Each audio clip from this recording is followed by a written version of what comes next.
আমরা রিমঝিমের ঘটনায় যাব এখন। ঘটনাটা অ্যাকচুয়ালি অনেকটা আগের, যদিও এটা আমার আগে বলাটা উচিত ছিল, কিন্তু ভাইয়া বলি। ঘটনাটা 2010 সালের। তখন ভাইয়া আমি জায়গাটার নামটা স্কিপ করতে চাই। শিওর। ওই টাইমে আমাদের ভাইয়া পোস্টিং ছিল যে জায়গাটায়, ওই জায়গাতে এই ঘটনাটা আর কি ঘটে। ভাইয়া আমরা যেখানে যাই সেই জায়গাটাতে একটা ক্যান্টনমেন্ট মূলত তৈরি হচ্ছিল ভাইয়া, তখনও ক্যান্টনমেন্ট পুরোপুরি হয়নি। তো ওই জায়গায় ক্যান্টনমেন্টের নিয়ম হচ্ছে প্রত্যেকের আলাদা আলাদা বাসা থাকবে, মানে কোনো বিল্ডিং বাসা না, ছোট ছোট বাসা সেখানেই থাকবে আর কি। তো ভাই ওরকমই একটা বাসায় আমাদের মানে বাসায় আমরা ছিলাম। তো ভাই আমরা যখন ফার্স্ট ওখানে যাই, আমরা মানে ভাই আপনি দেখলে বুঝবেন না যে এটা কোনো ক্যান্টনমেন্ট। ইভেন ওই জায়গাটার মানে ওই স্পেসিফিক করে ওই জায়গাটাকে মানুষ চিনতো হাতিখানা কবরস্থান নামে, ওই জায়গাটাকে চিনতো আর কি। তো ভাই ওই হাতিখানা কবরস্থানটা শুনে আমরা ফার্স্ট, আম্মু বললো যে আমরা কবরস্থানের মধ্যে থাকবো, এটা আবার কেমন। তখন ওই যে অথরিটি ছিল তারা বললো যে না, কোনো সমস্যা হবে না, আপনারা থাকেন। তো ওই টাইমে ভাই আমার কিন্তু 2টা কুকুর ছিল, একটা নাম ছিল জন, একটা স্যানভিয়া, এই ছিল 2টা কুকুর। তো আমি ওদেরকে অনেক ভালোবাসতাম। যাই হোক ভাইয়া ওদের ভালোবাসতাম মানে কি, সেই কুকুরগুলো এখন কোথায়? ভাইয়া ওরাও এই পরিস্থিতির শিকার। আচ্ছা, তাহলে শুনি ঘটনা। জি। আমরা মানে ওই বাসায় যাওয়ার পরে তো স্বাভাবিকভাবে আমার বাবা আমাদের সাথে থাকতো না। তো কাজের জন্য আমাদের মানে কাজের লোক তো একটা লাগে, আম্মু একা কিভাবে সব মানে হ্যান্ডেল করবে। তো অফিসে আম্মু জানালো যে আমার একটা কাজের লোক দরকার। তো অফিস থেকে বললো যে ঠিক আছে, আপনারা তো নতুন আসলেন, আমরা নেক্সট দিন আপনাদের জন্য কাজের লোক পাঠিয়ে দিব। আচ্ছা ভাই আমরা ওখানে গিয়েছিলাম, আমি, আমার মামা আর আমার নানু, আমরা এই 4জন আমরা সেখানে মানে আর কি ফার্স্টে যাই। তো যাওয়ার পর ভাই প্রথম রাতটা আমাদের সেরকম কোনো সমস্যা হয়নি। তো সেকেন্ড রাতে যেটা হয় যে আমার মামা আপনার রাতে ঘুমিয়ে আছে, হঠাৎ করে আমার মামা ফিল করে যে আমার মামার পাশে কেউ একজন মানে দাঁড়ানো। মামা ভাবে যে হয়তো নানু ঘুম থেকে উঠে ওয়াশরুমে যাওয়ার জন্য ভাবে দাঁড়িয়ে আছে, বাট সে স্থির দৃষ্টিতেও দাঁড়িয়ে আছে। মামা তারপরে উঠার পরে তাকে মানে অবয়বটা পুরো আমার নানুর মতোই ছিল। তাকে বলে যে আব্বা আপনি কি কোথাও যাবেন? কোনো কথা বলে না, কিছু করে না, শুধু চুপচাপ দাঁড়িয়ে আছে। তো মামা আবার সেকেন্ডবার আব্বা বলে ডাকতে পিছন থেকে নানুর সাউন্ড আসে। নানু বলে যে কি ব্যাপার, তুমি ডাকছো কেন? তখন মামা বিষয়টা আমলে নেয় না যে কি ব্যাপার, ওটা হয়তো চোখের ভুল। তো ওই রাতটা ভাবে চলছে, এটা ভাইয়া সেকেন্ড রাত। আর তৃতীয় দিনের বেলায় ভাইয়া আমাকে নতুন স্কুলে ভর্তি করালো। তো ওখানে আমি স্কুলে চলে যাই। তো বাসায় আমার আম্মু একা, স্কুলে আমাকে আমার নানু আর মামা রাখতে যায়, আর বাসায় আমার আম্মু একা। তো ভাইয়া প্রায় আপনার 10টা বা 11টার সময় একজন আমাদের বাসায় নক করে আমার আম্মু দরজা খুলে একটা মহিলাটা বলে যে আমি এখানে কাজ করার জন্য আসছি, আমাকে ক্যান্টনমেন্ট থেকে পাঠাইছে, তো আপনি বলেন কি কি কাজ করা লাগবে। আম্মুর জিনিসটা অদ্ভুত লাগলো ভাইয়া, যে হুট করে এসে পরিচয় না জেনে হঠাৎ বাসার মধ্যে ঢুকে যাচ্ছে। তা আম্মু আর কিছু বললো না। ভাইয়া আমি আমার বাসার বর্ণনাটাকে একটু দিব প্লিজ।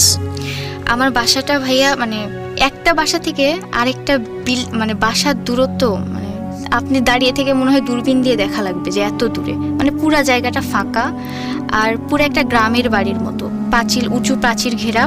প্রাচীরের মানে আমাদের বাড়ির পিছন দিকে একটা পুকুর ছিল, আর সামনের দিকে একটা বাগান ছিল আর কি। মানে দেখলে ভালোই লাগবে, নিরিবিলি জায়গা একদম। তো তারপর পরে ঘটনায় যাই, আম্মু ওনাকে বাসার মধ্যে ঢুকতে দেওয়ার পরে আম্মুর একটা বিষয় ভাই অদ্ভুত লাগে। মানুষ তো কত রকমেরই পেট রাখে আর কি, তার পেট হিসাবে ছিল ভাইয়া একটা কাক।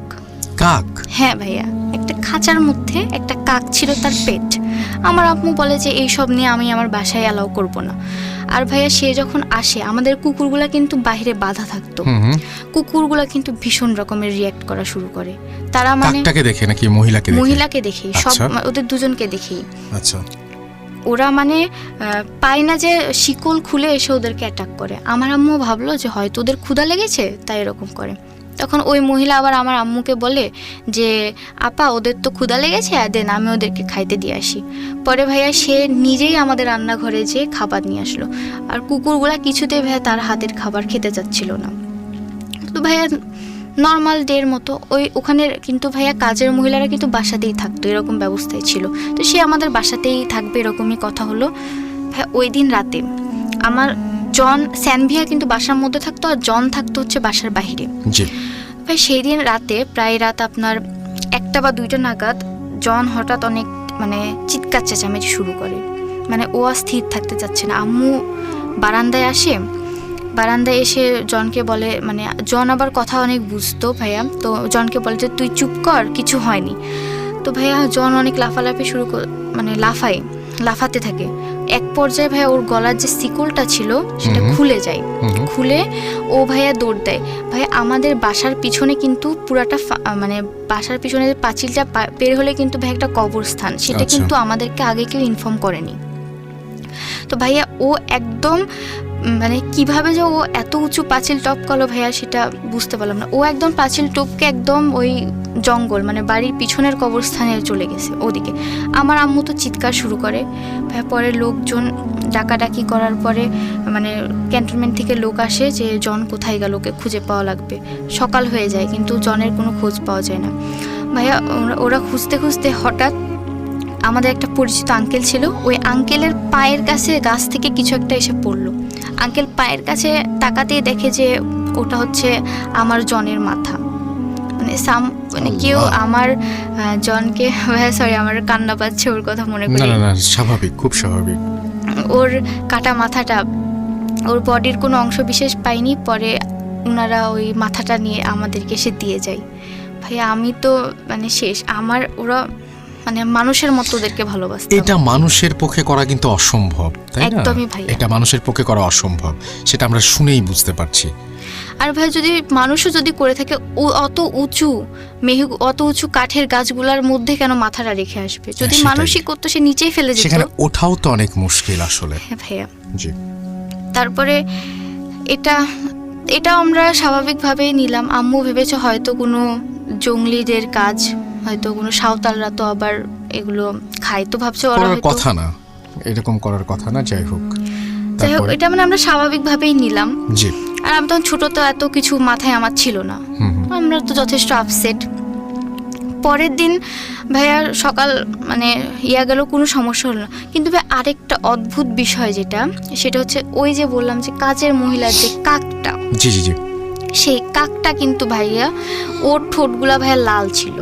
কাকের ঠোঁট লাল, মানে ওই আমার মানে জনের যেদিন মাথাটা নিয়ে আসলো আমাদের, যেদিন মানে ওকে মেরে ফেলা হলো, তারপর আর ওই দিন কিন্তু কাকের ঠোঁটটা আম্মু ভালো করে লক্ষ্য করে, কাকের ঠোঁটটা লাল ছিল। তার মানে ও রক্তাক্ত কিছু খেয়েছে ওরকম, কিন্তু ও তো খাঁচায় থাকে। হ্যাঁ ভাইয়া, ও খাঁচায় থাকে। আমার আম্মু বলে যে তোমার কাক কি খাঁচা থেকে বের হয়ে কিছু খেয়েছে? বলে যে না, আমার কাক খাঁচাতেই থাকে। তখন আমার আম্মুর জিনিস আসলে অদ্ভুত লাগে। আর ওই মহিলাটারও ভাইয়া কাজকর্মগুলো অনেকটাই অদ্ভুত টাইপের। আচ্ছা। তো ভাইয়া সেই মানে আমাদের বাসায় তো মনে করেন মোটামুটি শোকই চলছে। এইভাবে 2-3 দিন গেল। তো চতুর্থ রাত্রে একদিন মানে আম্মু ঘুমিয়ে আছে, আমি আর আম্মু একসাথে ঘুমাতাম।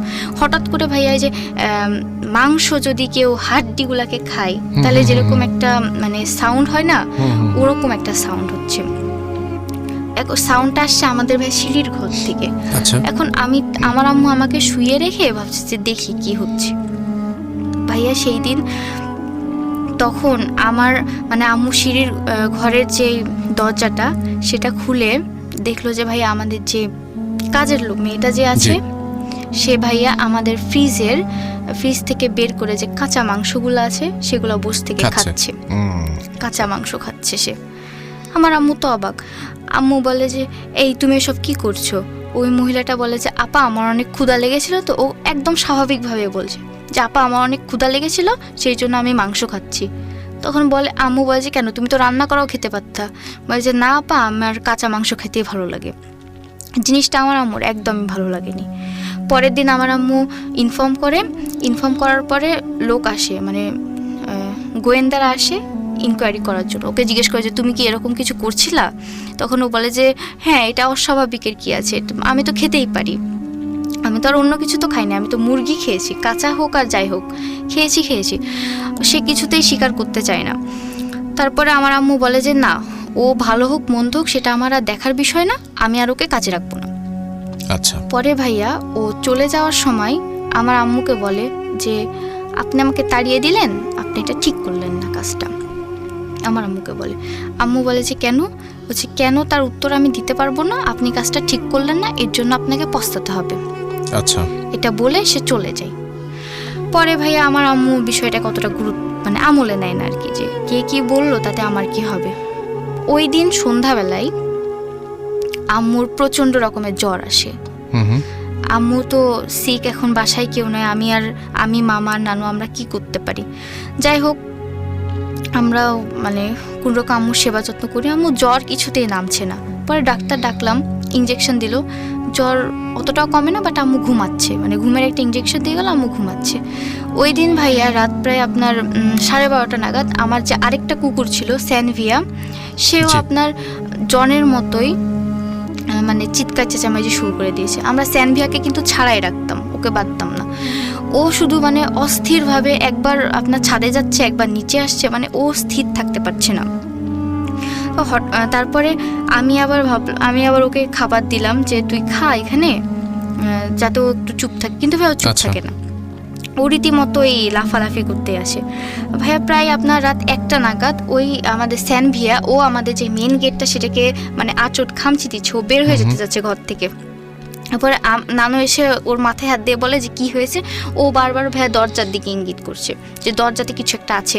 তারপরে আমার মামা ভাইয়া দরজার ওখানে যে ভাইয়া যে আই হোলটা যেটা আছে, আই হোল দিয়ে সে তাকিয়ে দেখে যে দরজার ওই পাশে আপনার একটা বিশাল পাখি কিনা জানি না, পাখির মতো কিছু একটা, কিন্তু আকারে বিশাল বড় একটা কালো রঙের কিছু একটা আই হোল দিয়ে দেখছি। দরজার ওই পাশে বসে আছে, আর আমাদের স্যানভিয়া সেটাকে মানে অ্যাটাক করার চেষ্টা করছে আর কি। দরজা খুলে সে বাইরে যেতে চাচ্ছে ওটাকে অ্যাটাক করার জন্য। হ্যাঁ, এটা দেখার পর ভাইয়া আমার মামাও মানে বলছে যে এই বাড়িতে অস্বাভাবিক কিছু একটা আছে, এখান থেকে আমাদেরকে যত দ্রুত হোক চলে যেতে হবে আপাকে নিয়ে, আপা সুস্থ হলে। নানু ওইসব বিশ্বাস করে না, যেগুলো কিছু না, ওটা হয়তো বড় কোনো প্যাচে ট্যাচে হবে। তখন মামা বলে এত বড় পাখি কি জীবনে হওয়া সম্ভব? পরে ভাইয়া সাহস করে আমার নানু দরজা খুলে দেখে কিছুই নেই, সব কিছু পরিস্থিতি স্বাভাবিক। কিন্তু আমাদের স্যানভিয়া কিন্তু ভাইয়া ও কিন্তু কিছুতে স্থির থাকে না। সেই দিন ভাইয়া রাতটা পার হলো।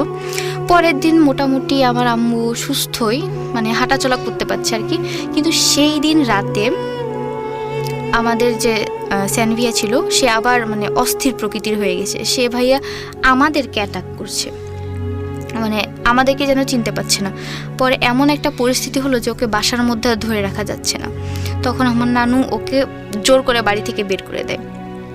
জোর করে বাড়ি থেকে বের করে দেওয়ার পরে ও কিন্তু ভাইয়া পুরা বাড়িটার মানে লাফালাফি করে চক্কর কেটে বেড়াচ্ছে, চিৎকার করছে শুধু। আচ্ছা। পরে হঠাৎ করে আমরা কিন্তু ওর শব্দ শুনতে পাচ্ছি, মানে যে ও অনেক চিৎকার করছে, কিন্তু হঠাৎ করে শব্দটা মানে ওর চিৎকারের শব্দটা বন্ধ হয়ে গেল। আমরা ভাবলাম যে ও হয়তো ঘুমিয়ে পড়েছে, তাই আর মানে কিছু বলিনি। তারপরে ভাইয়া তখন প্রায় আপনার রাত 1:30 বাজে, তখন মানে অস্বাভাবিকভাবে সব কিছু নীরব হয়ে যায়। তখন আমার নানু বলে যে কি ব্যাপার, কুকুরটা তো এখানেই ছিল, এত নীরব হয়ে গেল, ব্যাপার কি, যাই দেখি। পরে ভাই আমাদের যে পুকুরটা ছিল, পুকুরের ওইদিকে নানু আর মামা মিলে টর্চ নিয়ে যেয়ে দেখে যে পুকুরের ওই পাশে একটা বড়ই গাছ ছিল। বড়ই গাছের পিছন দিকে মানে আগে যেমন মহিলারা আপনার যে গরুর চামড়া বা ধুলে যেরকম একটা মানে ইয়ে হতো, ওভাবে বসে কে যেন কিছু একটা করছে, কোনো কিছু কাটছে বা এরকম। পরে কাছে যেয়ে দেখে ভাইয়া একটা, এই যে আমাদের যে কাজের মহিলাটা ছিল ওই রকমই, মানে দেহের গড়নটা ওইরকম, মহিলাটা বসে আমার স্যানভিয়াকে নিয়ে ভাইয়া কিছু একটা করছে। স্যানভিয়ার যে খুঁচিয়ে ওর চামড়াগুলোকে মানে দেহ থেকে চামড়াকে ছুটাচ্ছে। এটা আমি দেখি, এটা আমার নানু আর মামা দেখেছে। যে তার চামড়া মানে সময়টা কত? তখন ভাইয়া প্রায় আপনার অনেক রাত হয়ে গেছে, 1টা বা 1:30 বাজে। যেহেতু কুকুরটা আমাদের নিজের ফ্যামিলিরই অংশ ছিল, ওই জন্য তারা ছুটে গেছে অত রাত হলেও, মানে একটা টানেই ছুটে গেছে আর কি। পরে দেখে যে ছাগলের চামড়া যেভাবে ছালায় সেইভাবে ওই মহিলাটা নখ দিয়ে খামচে চামড়াটা ছুলাচ্ছে। পরে লাইট মেরে দেখে যে ওটা আমাদের কাজের ওই যে আগে কাজ করতো সেই কাজের মহিলাটাই, আর পাশে বসে আছে ওই কাকটা। খাঁচার থেকে মানে এমনি ছাড়াই ছিল, কাকটা বসে আছে। বসার পরে আমার নানু তখন বলে, তাকে বলে যে তুই এখানে ঢুকলি কিভাবে? বলছে ওই মহিলাটা নাকি নানুকে বলে যে আমার ঢুকার জন্য কোনো রাস্তার দরকার হয় না, আমি সব জায়গা দিয়েই ঢুকতে পারি, এভাবে আঞ্চলিক ভাষায় বলে আর কি। আচ্ছা। পরে মানে নানুদের সামনে সে ওই কুকুরের ভিতর থেকে ভাইয়া হাত ঢুকে মাংসগুলোকে খামচে খামচে বের করে খাচ্ছে ওই মহিলা। আচ্ছা। আর এই দৃশ্যটাও দেখতে হলো। তারপর ভাইয়া আমার নানুরা কি করবে, তারাও যতই পুরুষ হোক না কেন, ভয় তো সবারই একটা থাকে। জি। তারা আর বললো যে যা হওয়ার হয়ে গেছে, স্যানভিয়াকেও তো আর আমরা বাঁচাইতে পারলাম না, এখন নিজেরা যাতে সেফ থাকতে পারি এটা আমাদেরকে দেখা রাখবে। তো ভাইয়া তারা আর কথা না বাড়িয়ে সেখান থেকে মানে বাসায় চলে আসে। বাসায় এসে ভাইয়া তারা আমাদের হেড অফিসে ফোন দেওয়ার জন্য ফোন মানে কানেক্ট করার চেষ্টা করে ল্যান্ডলাইনে, কিন্তু ল্যান্ডলাইন আর কাজ করে না। ফোনে ট্রাই করে, ফোনে দেখে নেটওয়ার্ক নেই, নেটওয়ার্ক বিজি। পরে কোনোভাবে মানে ওই রাতটা আমরা পার করলাম। পরের দিন সকালে নানু অফিসে যে নিজেই বলে যে আমরা হুজুরকে দিয়ে এই বাড়িটাকে বাঁধিয়ে নেব। হ্যাঁ, বাঁধিয়ে নেব। পরে হুজুরকে নিয়ে আসে।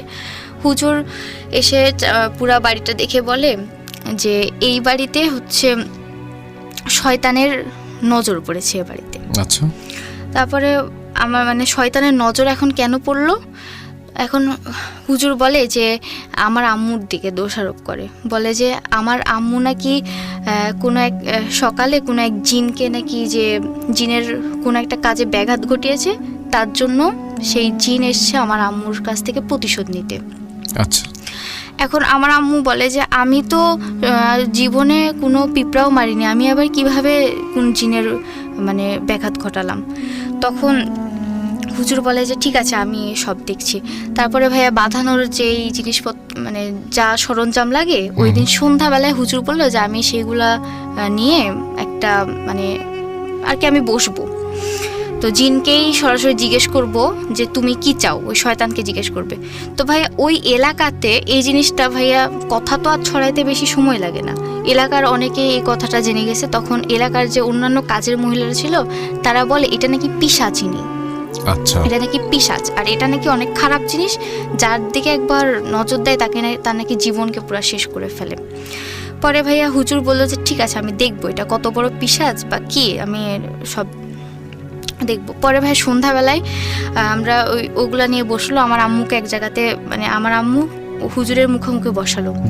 বসানোর পরে বিভিন্ন হুজুরের যে দুয়া আছে, যে সূরা আছে, সবগুলা বলে মানে দোয়া পড়লো। আর ভাইয়া হুজুর বললো যে সব বাসার যতগুলো সদস্য আছে সবাই এক জায়গাতে বসবে, বাসার সব মানে পুরো বাসা অন্ধকার রাখতে হবে, এবং মানে যাই হোক আমাদের কারো আওয়াজ করা যাবে না, চুপচাপ বসে থাকতে হবে। তো হুজুরের কথা অনুযায়ী আমরা তা ফলো করলাম, আমরা সবাই চুপচাপ বসে আছি। আমার আম্মু হুজুরের সামনে, আমার আম্মু ভাইয়া অস্বাভাবিক আচরণ শুরু করে। আচ্ছা। আমার আম্মু যেন আমি যে মানে ওই দিন সন্ধ্যা থেকে আমার আম্মু অস্বাভাবিক হয়ে যায়, আমি যে আম্মুর মেয়ে, আম্মু আমাকেও চিনে না, মাঝে মধ্যে রুড বিহেভ করে অনেক। তারপরে ওই দিন আপনার 8টা-9টার দিকে হুজুরের সামনে আমার আম্মুকে বসানো হলো। বসানোর পরে আম্মু মানে হুজুর আম্মুকে অনেক দোয়া দুরুস বলে আম্মুর কপালের মধ্যে এভাবে মানে কপালে কিছু একটা টিপ পরাইলে যেরকম হয় ওভাবে হাত দিয়েছিল আমার আম্মুর কপালে। তখন আমার আম্মুকে হুজুর জিজ্ঞেস করে যে তুই এ বাড়িতে কেন আসছিস? তখন ভাইয়া আমার আম্মুর ভয়েসটা পুরো চেঞ্জ হয়ে যায়, একটা মোটা একটা কণ্ঠে সে হুজুরকে বলে যে আমি তো শান্তই ছিলাম, তুই কেন আমাকে তাড়ালি? তোর বাড়ির মাংস খেয়ে কি আমি খুব অপরাধ করেছি? এটা হুজুরকে বলে। তখন হুজুর বলে তুই কেন মাংস খাচ্ছিস? তুই এ বাড়িতে মানে এসছিলি কি জন্য? অন্য বাড়ি পাসনি? বলছে না, এই বাড়ির আপাটা অনেক সুন্দর, সেই জন্য আমি এখানেই আসছি। মানে আমার আম্মু ভাইয়া দেখতে অনেক সুন্দর ছিল, তো এই জন্য বলছে যে আমার আম্মুকে তার পছন্দ ছিল, সেই জন্য ও এখানে আসছে। তারপরে হুজুর বললো যে তোর কি ওর ক্ষতি করার কোনো ইচ্ছা ছিল? তখন ও বলে যে না, আমি ওর কোনো ক্ষতি করতাম না, ও আমাকে তাড়াইলো কি জন্য? তারপরে বললো যে আচ্ছা, ও আর মানে তোকে তাড়াবে না, তুই আর ওর কোনো ক্ষতি করিস না, তুই চলে যাস। বলে না, আমি যাব না, আমি ওর বাচ্চাকে নিয়ে যাব। ওর বাচ্চা বলতে তো আমি আছি। বলে যে না, ওর বাচ্চাকে নিয়ে যেতে পারবি না, তোকে এমনি চলে যেতে হবে। পরে ভাইয়া ও বললো যে আমি চলে যাব, কিন্তু আমি আবার ফিরে আসব। এটা বলে ভাইয়া মানে পুরা বাসাটা মানে যে আপনার লাইটটা যদি ফিউজ হয়ে যায়, যেরকম জ্বলনিভু করে, হঠাৎ করে আমাদের বাসার সব লাইটগুলো ওই রকম করতে, অন্ধকারই ছিল, কিন্তু কিভাবে এই জিনিসটা হলো সেটা কেউ বুঝতে পারলো না।